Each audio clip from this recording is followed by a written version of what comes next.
سوچ سکتے ہیں. اور ایسا بھی ٹائم آتا ہے کہ اچھا خاصا بندہ جو ہے وہ منافق کی کیٹیگری میں آ کے کھڑا ہو جاتا ہے اپنی سستیاں اور اپنی دنیا کی اس محبت کی وجہ سے, اور اللہ کے دین کے لیے وہ جذبہ نہیں ہوتا اس کے لیے یہ کام کرنے کا. تو اب یہ ہے کہ اللہ تعالیٰ کی امید اس کے لیے یہ ہے کہ اللہ اس کی توبہ قبول فرما دیں گے. آگے 103 دیکھیے, کہتے خذ من اموالہم, لے لیجیے ان کے مالوں سے صدقہ, تطہرہم, آپ انہیں پاک کرتے ہیں, وتزکیہم, اور آپ ان کا تزکیہ نفس کریں, بیا, اس کے ذریعے سے, وصلی علیہم, اور دعا کیجیے ان کے حق میں, ان صلاتک سکن لہم, بے شک آپ کی صلاۃ ان کے لیے سکون کا باعث ہے, واللہ سمیع علیم, اور اللہ سننے والے جاننے والے. اچھا, جو میں آپ کو کہہ رہی تھی کہ پیچھے جو آپ نے 4 آیتیں پڑھی, اب پہلے آپ نے وہ پڑھے منافق جو اپنے اوپر ظلم کر رہے ہیں, نمبر 2 آپ نے وہ پڑھے مومن جو اللہ کی نزدیکیوں کے لیے خرچ کر رہے ہیں 99 میں, پھر آپ نے 100 میں پڑھا جو سبقت لے جانے والے. تو وہ سورہ فاتر میں جو 3 کیٹیگریز بیان ہوئی وہ ہو گئی, ایک ظالم, ایک مقتصد, اور ایک سابقم بالخیرات, بھلائیوں میں سبقت لے جانے والا. اب جب آپ نے یہ والی آیت پڑھی کہ دوسرے وہ جو اعتراف کرے ان کے ملے جلے عمل ہے اور اللہ امید رکھ رہے ہیں کہ وہ اللہ ان کی توبہ قبول کریں گے, یہ وہ لوگ نظر آتے ہیں آپ کو جو آراف پہ, آراف والے لوگ جن کے گناہ اور نیکیاں بیچ میں ہے نا, وہ یعنی ان کے گناہ زیادہ نہیں, اگر زیادہ ہوتے تو وہ تو جہنم میں جاتے. اب وہ ہمیں نہیں پتہ کس وجہ سے کم ہوئے یا زیادہ تھے بھی یا نہیں تھے, اور اللہ نے ان کو اوپر آسانی کی, جیسا کہ ہاں, یعنی اب کیا ہوا, وہ مجھے ایسا لگتا ہے کہ یہ وہی لوگ ہیں جو آراف والے ہیں اور ان کے ملے جلے عمل ہے, اور اسی لیے وہ بھی امید یہ رکھ رہے تھے کہ ہم جنت میں داخل ہو جائیں گے, لیکن تھوڑے ٹائم تک وہ جنت میں نہیں گئے تھے, لیکن وہ عذاب میں مبتلا نہیں ہوئے تھے. تو ہم یہ اس کو اس طرح سے بھی سمجھ سکتے ہیں. اور پھر دوسری بات یہ کہ یہاں پہ جو آپ نے آیت پڑھی اس میں کہا لے لیجئے ان کے مال سے صدقہ, آپ ان کو پاک کریں. اب آپ دیکھیں نبی کو بولا جا رہا ہے ان کے مالوں سے صدقہ لیجئے, یہ کیوں نہیں بولا زکات, زکات کیوں نہیں, زکات تو دینی ہے, ایکسٹرا چیز لی جا رہی ہے کچھ, لے لیجئے ان کے مال سے صدقہ, آپ ان کو پاک کریں گے. کیونکہ آپ نے سورت سٹارٹ ہوئی اور کہا اگر مشرکین توبہ کر لیں, صلات کریں, زکات دیں, تو پھر آپ ان کا راستہ چھوڑ دیں. اگر یہ صلات زکات نہیں کرتے تو ان کے اگینسٹ میں وار کر دیں, سمجھ رہے ہیں, ان کے خلاف کھڑے ہو جائیں. اب آپ ان سے صدقہ لیجئے, آپ ان کو پاک کریں گے, یعنی گناہوں کا کفارہ جو ہم کہتے ہیں نا, صدقہ دے دو بلا کو ٹالے گا, تو بلا نہیں, وہ ہماری گناہ ہی ہوتے ہیں جس کو میں اور آپ چاہتے ہیں کہ معاف ہو جائیں, اس طریقے سے معاف ہو جائیں کہ ہماری محبوب چیز ہے پیسہ, جب ہم وہ دیں گے تو کیا ہوگا کہ اللہ ہم سے راضی ہو جائیں گے, یہ مقصد ہوتا ہے. تو کہا کہ ان سے مالوں سے صدقہ لیجئے کہ آپ ان کو تطہیر کریں, یعنی ان کو پیوریفیکیشن ملے. توبہ کے بعد کیا ہوتی ہے, تطہیر ہوتی ہے نا, پاکیزگی ہوتی ہے, اور آپ ان کو ڈیولپ کریں گے اس کے ذریعے. تزکیہ تزکیہم, یہ جو کہہ رہے ہیں نا, آپ ان کو نشوونما دیں گے. کیا نشوونما کیا ہوتی ہے, یعنی جب میں اور آپ پیسہ دیتے ہیں اللہ کے راستے میں, جیسے زکوٰۃ کا معنی بھی یہی ہے, نشوونما ہوتی ہے, بڑھوتری ہوتی ہے. تو اس کا مطلب یہ ہوتا ہے کہ آپ اور میں جب اچھا کام کرتے ہیں, یعنی جب پیسہ دیتے ہیں, تو ہمارے اندر ایک تھوڑا سا اعتماد آتا ہے. ایک تو ہم غلط جو چیزیں کر رہے ہوتے ہیں تو ہمیں یہ ہوتا ہے نہیں اب میں نے غلط نہیں کیا تو اب انشاءاللہ میں اچھا کروں گی, میں نے پیسہ بھی دے دیا, یعنی آپ کو اعتماد کیا آتا ہے کہ اب میں نے برے کام نہیں کرنا, اور میں اتنی بری نہیں ہوں, اللہ مجھے معاف کر دے گا. ورنہ اگر آپ مایوسی کے اسٹیٹ میں چلے جائیں تو آپ کبھی بھی اچھے کام نہیں کر سکیں. تو ایک تو یہ کہ خیر ہم یہ نہیں بولتے کہ ہم نے بہت اچھا کام کیا, بہت بڑا تیر مارے, اس سینس میں نہیں, اس طرح سے کہ اللہ کے راستے میں میں نے دیا ہے, میں امید رکھتی ہوں کہ میں اب اچھے اور کام کروں گی, کیونکہ میں نے ابھی ایک نیکی کا کام کیا تو آگے بھی مجھ سے انشاءاللہ کیا ہوگی, نیکی ہوگی. تو آپ صلی اللہ علیہ وسلم کو کہا جا رہا ہے ان کا تزکیہ کریں, یعنی عام دوسرے معاملات میں بھی ان کو بتائیں کہ یہ آپ یہ صحیح نہیں کرے تو آپ یہ صحیح کریں. یعنی صرف یہ نہیں کہ پیسہ آپ نے دے دیا, ان کی عادتیں بھی صحیح کریں, ان کو دوسرے معاملات میں بھی ٹوکنا ہے, ان کو بتانا ہے. اور جیسا کہ میں اور آپ اسٹیپ بائی اسٹیپ چلتے ہیں نا کوئی بھی چیز پہ, تو آج اگر ہم نے یہ کیا تو کل دوسری کوئی اچھی چیز کریں گے, دوسری اپنی برائی کے اوپر نظر کریں گے, تو انشاءاللہ کیا ہوگا, میری اور آپ کی پروگریس ہوگی, ہماری پرسنالٹی ڈیولپ ہوگی انشاءاللہ اس طریقے سے. اور پھر ایک اور چیز, جب آج آپ اور میں پیسہ گناہ کی وجہ سے دیں, کل انشاءاللہ ہمارے گناہ نہیں بھی ہوگا نا تب بھی ہم دیں گے. یہ بھی ہمارے اندر ایک آگے بڑھ کے ایک بات اندر آ جاتی ہے. اور یہ بھی ہوتا ہے کہ اللہ کے راستے میں جب میں یہ کر سکتی ہوں, جب میں پیسہ دے سکتی ہوں, تو میں کیوں نہیں کر سکتی ہے, میں غلط کام یہ کیوں نہیں چھوڑ سکتی, اور میں فلاں اچھا کام کیوں نہیں کر سکتی. تو کیا ہوتی ہے, ایک موٹیویشن ملتی ہے آپ کو اس سے. اور پھر یہاں پہ یہ کہ ان کے اوپر صلی کیجئے, صلی کا مطلب کہ رحمت کی دعا کیجئے. اور ہم کہتے ہیں اللہم صلی علی محمد, کیوں, کیونکہ اللہ تعالیٰ نے مجھے اور آپ کو سورہ احزاب میں بولا 33 سورہ ہے جس میں کیا بولا, یا ایھا آمنوا صلوا علیہ وسلموا تسلیما, اے ایمان والو تم ان کے اوپر دعا کرو. اور تو اسی طرح یہاں پہ کیا کہا جا رہا ہے, وصلی علیہ, آپ ان کے اوپر دعا کیجئے. جیسے کہ کہا کہ جب یہ آپ کے پاس آتے ہیں تو آپ ان کو کہیے سلام ہو تم پر. یہ مومنین جب آتے ہیں آپ کے پاس تو آپ سے سلام کو بولا جا رہا ہے, آپ ان کو بولے سلام. اور یہاں پہ یہ بھی بات بولی کہ آپ کی یہ جو دعا ہے, صلاۃ کیا ہے, دعا ہی تو ہے نا, اس کا معنی ہے لوگ بھی ہے یہ دعا. آپ کی دعا جو ہے نا ان کے لیے سکون کا باعث ہے. یہ صرف نبی کے لیے حوالے سے بولا جا رہا ہے. یہاں پہ کوئی یہ نہیں کہا کہ مومنین کی صلاۃ یا کوئی اور چیز, یعنی اسپیشلی نبی کا ایک لیول ہے, ان کا ایک مرتبہ تھا, تو اس وجہ سے وہ جب دعا کرتے تو کیا مطلب ہوا اس بات کا, یعنی جب وہ فیور میں تو امید ہے کہ اللہ بھی فیور میں آ جائیں گے. اور یہ کہ اللہ نے جہاں منع کرنا تو وہاں پہ کہہ دیا کہ اگر آپ 70 بار بھی بخشش مانگیں گے تو میں معاف نہیں کروں گا. اور جہاں پہ اللہ نے ابھی پیچھے آپ نے پڑھا کہ اللہ نے کہا اے نبی اگر آپ ان سے راضی بھی ہو جائے تو اللہ راضی نہیں ہوتے, لیکن یہاں پہ اللہ تعالیٰ بھی کہہ رہے, تو یہ اتھارٹی اللہ ہی دے رہے ان کو, سمجھ رہے ہیں.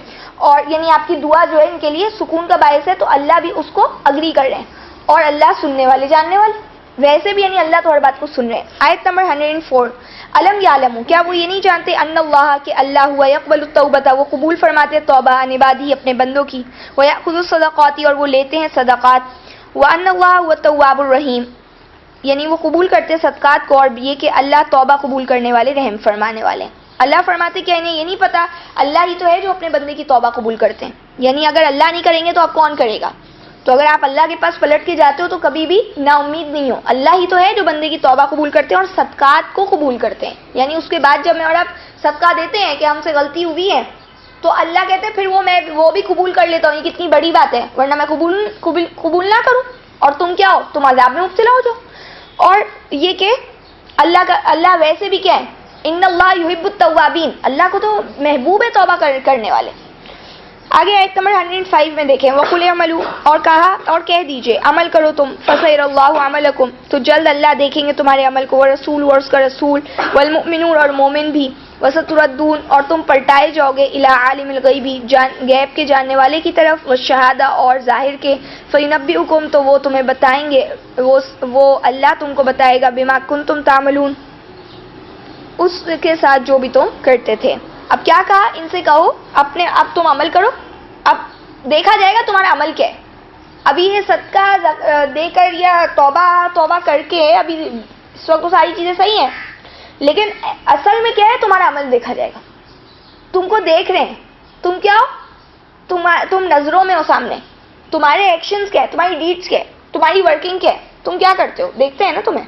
ابھی تو معاف کر دیا ہے, آگے دیکھتے کیا. اچھا کون کون دیکھے گا, کہہ رہے اللہ, رسول اور مومن.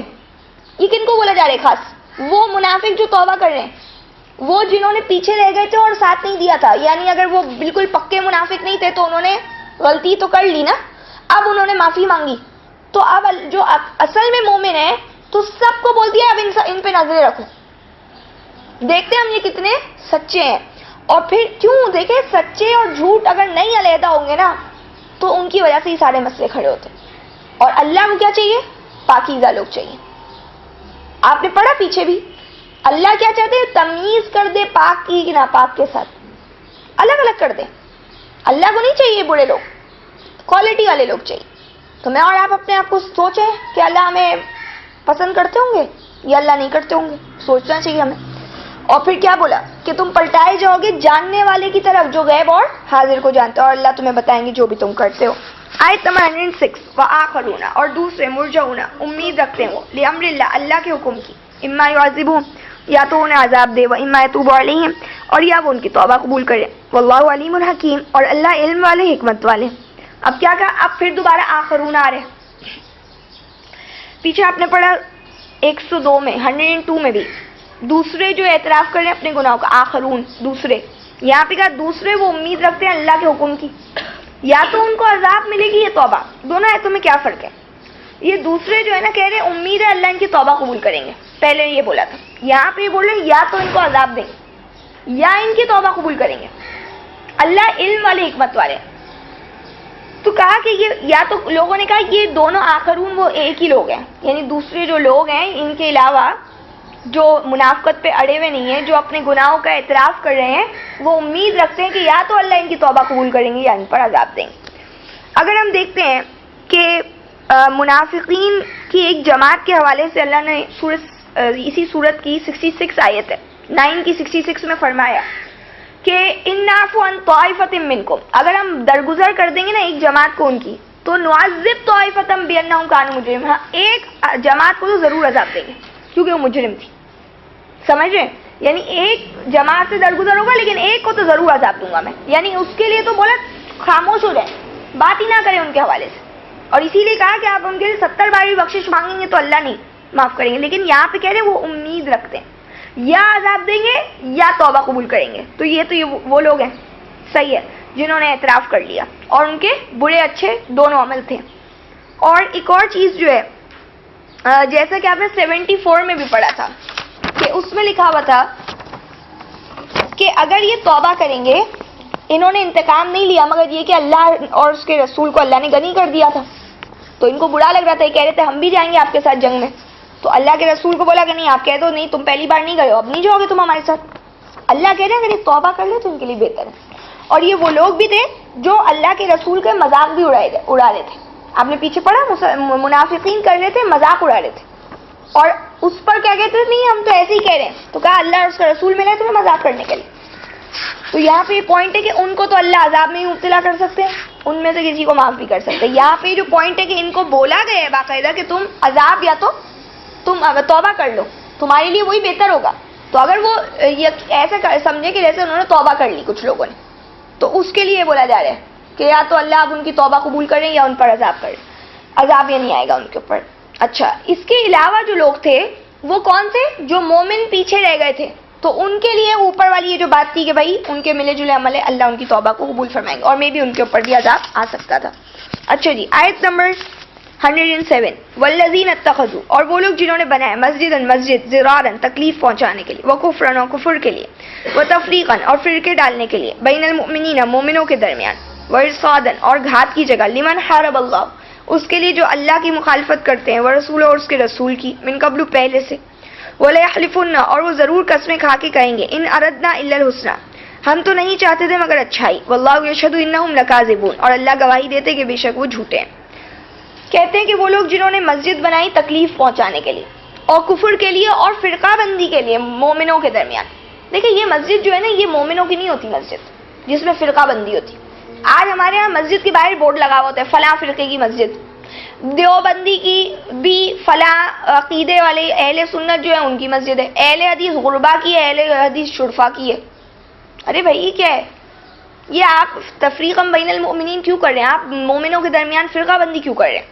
یہاں پہ جو بات بتائی جا رہی ہے، خیر یہ ٹپکلی وہ جو پوائنٹ ہے کہ تکلیف دینے کے لیے ایک سینٹر بنا دیا انہوں نے، کہ انہوں نے یہ جیسے منافق لوگ تھے جو ہمیشہ ویٹ کر رہے ہیں مسلمانوں کے اوپر کوئی مصیبت ہے تو یہ تاک میں بیٹھے ہوئے نا. اللہ کہہ رہے ہیں اللہ رسول کی مخالفت کرنے کے لیے جنہوں نے مسجدیں بنائی، آج بھی بنی ہوئی ایسی مسجدیں جس میں باقاعدہ ٹیررزم کو سپورٹ کرنے کے لیے وہاں پہ سارے مواد اور ساری چیزیں موجود ہیں. تو تکلیف دینے کے لیے اسلام کے خلاف، ظاہر ہے اسلام آپ کیا پھیلا رہے ہیں، آپ تو اسلام کے خلاف کام کر رہے ہیں. اور فرقہ بندی گھات کی جگہ بنائی ہوئی کن کے لیے؟ اللہ رسول کے مخالفوں کے لیے. جو بھی غلط کام کرتے ہیں وہ سب وہیں پہ آ کے جمع ہوتے ہیں. تو اللہ فرما رہے ہیں کہ ضرور قسمیں کھائیں گے. اب جب ان سے پوچھا جائے گا تو کہیں گے نہیں ہمارا تو ارادہ بڑا اچھائی کا تھا. اللہ کہہ رہے ہیں اللہ گواہی دیتے ہیں جھوٹے لوگ. تو آج جو بھی ایسی مسجدیں بنا رہے ہیں، مسجدیں بنا کے خوش نہ ہو. ہم لوگ کچھ نہیں کرتے، بس مسجدیں بنانی، ہمیں بلڈنگز چاہیے، بس ہمیں جگہیں چاہیے. تو دیکھ لیں اللہ تعالیٰ کتنے ناراض ہیں ایسی مسجدوں سے. اور پھر دیکھیں 108 میں کہتے ہیں لا تقم فیہ ابدا آپ مت کھڑے ہوئیے گا اس میں کبھی بھی. لمسجد اسست علی التقوی البتہ وہ مسجد جس کی بنیاد رکھی گئی ہے اعلیٰ تقوی تقوی پر، من اول یوم پہلے دن سے، احق زیادہ مستحق ہے، ان تقوم فی کہ تم کھڑے ہو اس میں، آپ کھڑے ہو ان میں، اس مسجد میں، فیہ رجال اس میں ایسے لوگ ہیں، یحبون جو پسند کرتے ہیں، ان یتطہروا کہ وہ بہت زیادہ پاک رہیں، واللہ یحب المطہرین اور اللہ پسند کرتے پاکیزگی اختیار کرنے والوں کو. اب دیکھیں مسجدوں کی بات کیوں آ گئی بیچ میں؟ کیونکہ منافقین جو ہے نا وہ پوری ایک سمجھ لیں ایک جماعت بن گئی تھی. ان کی جو ہے نا وہ تو طاقت بڑھتی چلی جا رہی تھی. تبھی کہا کہ جہاد کی